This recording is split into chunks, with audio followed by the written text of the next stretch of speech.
Okay, we've got the Team ISG Insidious Gaming as the blue side starting to the north.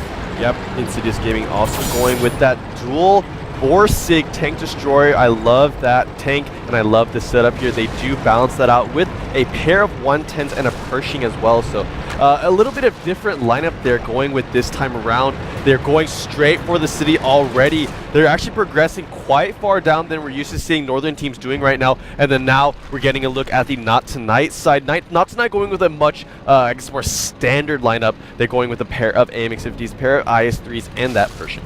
Yeah, the Pershing that's progressing way up north towards the forest area, and the remaining troops just following suit as well. So once again, it's almost become like a standard to see at least one of the two teams forsaking the inner city and favoring the It's almost always field. the southern team too.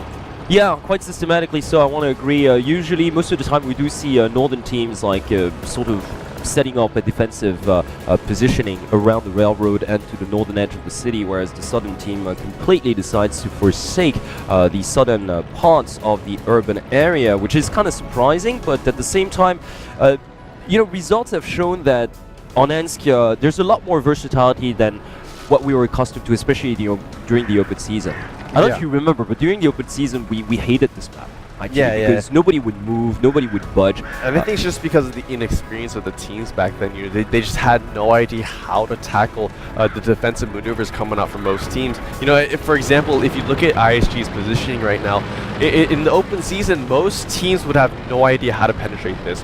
You know, this would be actually almost an impenetrable defense because just the offensive teams, if they even tried to, it'd just be too easy. But now, see, with teams now going for the eastern edge of the road, you know, teams can now go for a sneaky base capture. They can also go for a surrounding maneuver where they send tanks not only up the railway but over to the way east, or even some inside the city. So yeah, just sometimes taking the long way around. And I think just because we're playing on this map so long, it's natural for it to happen. Well, mind you, statistically speaking, though, whoever starts up north still has the advantage. Yeah, in terms of wins. Yeah. I still agree with you there. You know, since the open season, we saw the northern teams almost always winning against the team starting out south, and that's still, I guess, more of a tendency now, although it is a little bit more balanced. It is more balanced. Yeah, but we do, I still have to agree that right? there's a slight edge to the northern team.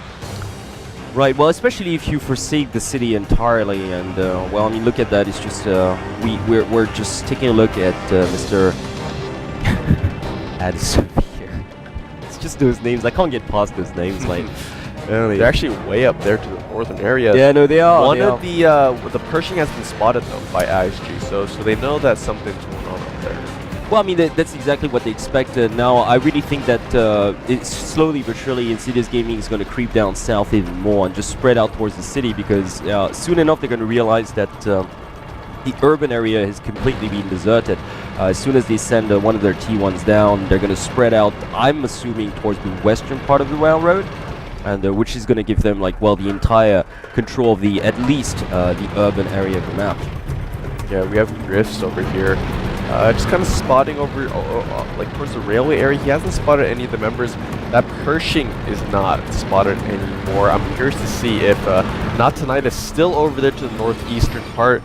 I think it's a little bit risky still, because, you know, ISG, what they're doing right now is they're waiting. They're waiting for that one extra tank to be spotted. They spot the Pershing, but see, if they spot one more heavy tank, they're going to know for sure that almost all the other members are there, and then I think they're going to actually go for a southern, not push, but they're going to at least spread out. Reposition, just closer towards the railroad in order to own more of the city area.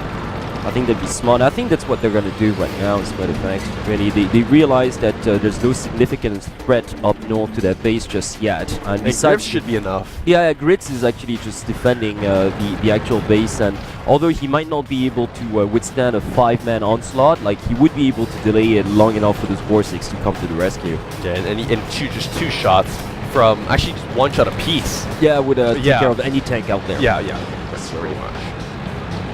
So some repositioning. No, that's the greatest thing about that Borsig 10 destroyer. As long as you land 2 shots, then you are allowed to die officially. Pretty much. It means that it's a worthy trade for your own life. If you land 3 shots, then you already made more damage than you need to. Yeah, look at this push coming out from Insidious Gaming here. pushing down here to the southern edge of the map. It's kind of risky though, because Grits is not with them. Though, so they are lacking. They are lacking. Well, that Pershing, but I think both 110s should be enough to actually withstand, you know, just incoming fire at least to start on. And he's in a nice positioning too. He's on the railway, so if his team absolutely needs his presence, he'll be able to go down there at least quickly. Without too much time. That's exactly. true. That's true. So yeah, they are leaving the northern base a little vulnerable though. They also have the T1 over there to spot any pushes just a couple seconds earlier on. He might go down though, so he has to be careful.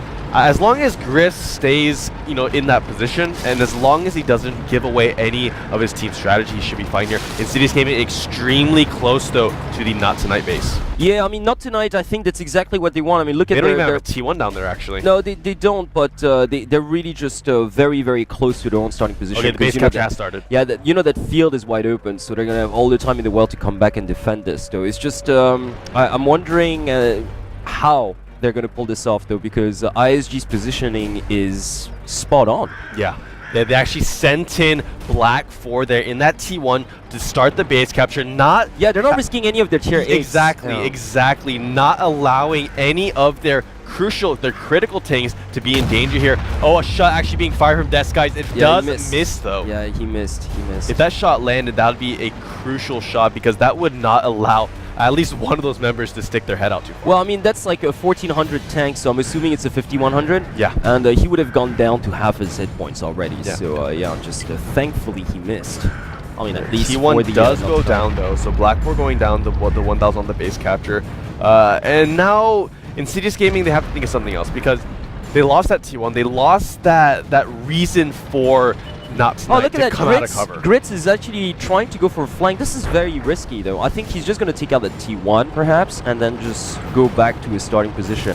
Yeah, he has to be careful. Yeah, he can't stay out there in the open because he's all alone. As a matter of fact. And let's not forget, the other team does have a Pershing as well, so you know, they can move out to take him out. He takes care of that T1, so it's actually pretty smart. That's one less thing to worry about for ISG.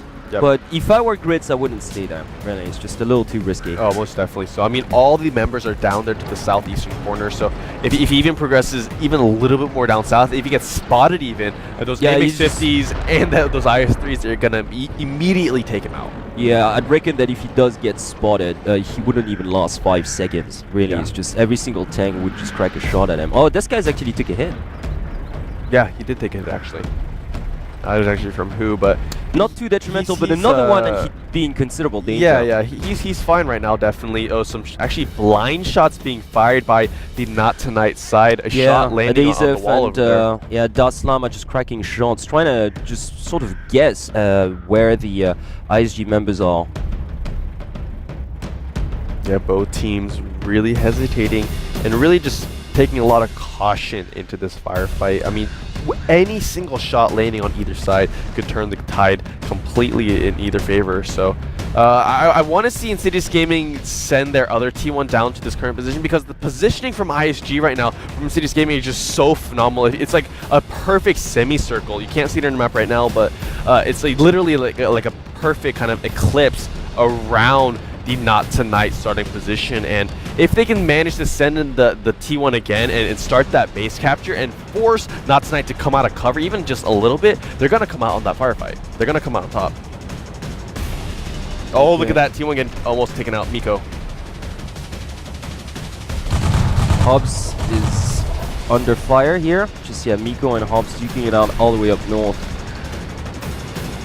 Yeah, that T1 actually, this T1 fight could be very detrimental. Okay, Hobbs takes out his counterpart, so both T1s going down on the Not Tonight side.